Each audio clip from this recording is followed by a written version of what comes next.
Whether you live in a big house or a small apartment, having plants around adds a sense of life and beauty to the place. And when it comes to the indoor plants, there are so many reasons to have a snake plant at home. And here I list 9 of them. One of the biggest reason people love the snake plant is for its air purifying qualities. According to NASA's Clean Air study, snake plants can remove harmful toxins like formaldehyde, benzene, xylene, and toluene from the air. With its long, upright, sword shaped leaves and green white patterns, the snake plant gives an aesthetic and distinct look indoors.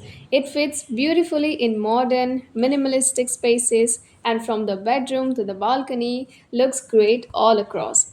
If you forgot to water your plant or travel often, this plant is your best friend. Snake plants are extremely tolerant of neglect and you only need to water them once every 10 to 14 days in worst case scenarios. Snake plants are one of the few indoor plants that grow without soil, just in water. Many people keep them in beautiful glass jars filled with clean water and they still grow and thrive. Be it the living room, bedroom, bathroom, balcony, the snake plants blend in anywhere you keep it. It doesn't take up much space, and because it grows upright, it will fit into small corners as well.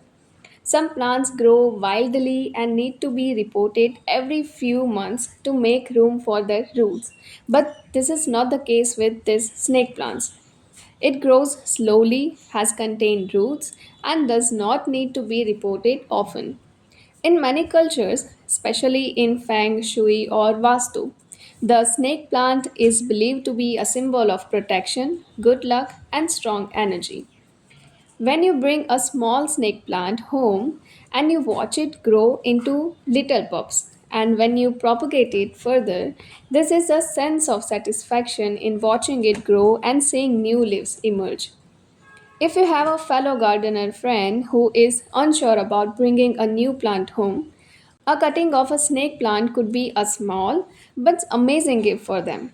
Just cut a lead into a V from the bottom, put it into the water, and look at the roots emerge. Share this video with your friends and family, and do not forget to subscribe my channel.